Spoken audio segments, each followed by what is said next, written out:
通知廚房。大家好，我係通少，歡迎嚟到通知廚房。今日快脆煮系列會同大家介紹一個酸酸甜甜非常開胃嘅黃金柚子雞翼。急凍雞翼洗乾淨抹乾，然後將佢分好件，就放喺一個大碗入邊，加入指定份量嘅醃料落去，同雞翼撈勻，然後醃佢至少1個小時，甚至醃過夜嘅話就更加好味啦。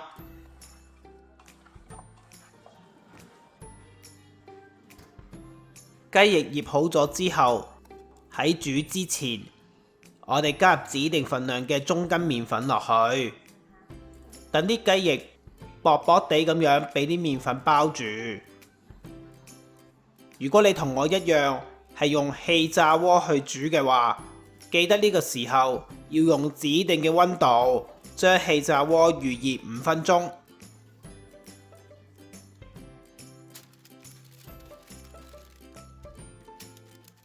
氣炸鍋嘅炸鍋入邊，我哋先鋪上牛油紙，然後再喺上邊平均放上每一隻雞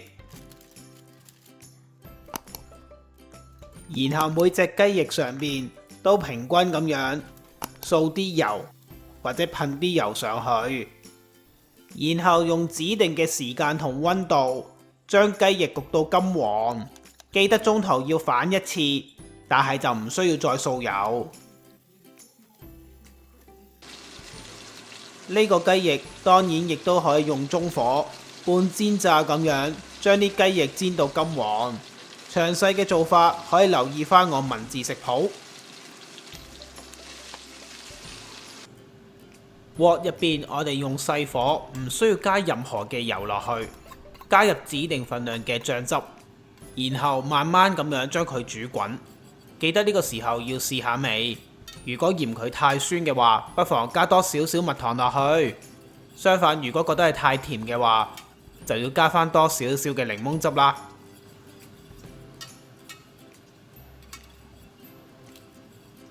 當個汁滾起，好多泡泡而開始結身嘅時候，就可以加返頭先煮好嘅黃金雞翼落去。每隻雞翼都要好好俾啲醬汁包住，咁之後就可以上碟噶啦。將啲睇到流晒口水嘅雞翼先放喺個碟上邊，然後喺雞翼上面再加上少少嘅檸檬皮落去，令到個味道更加清新。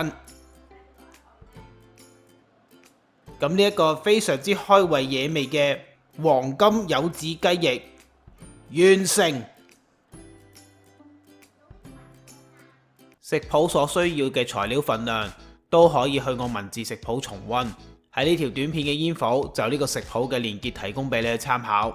如果試過覺得好嘅話，就記得嚟埋通知廚房嘅交流群組，刊登你嘅作品俾大家欣賞下啦。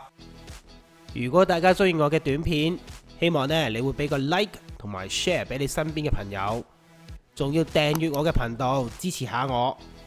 訂閱完之後記得要撳埋隔離個鐘仔喎，咁樣你先會收到我最新嘅通知㗎。我哋下次再見啦，拜拜。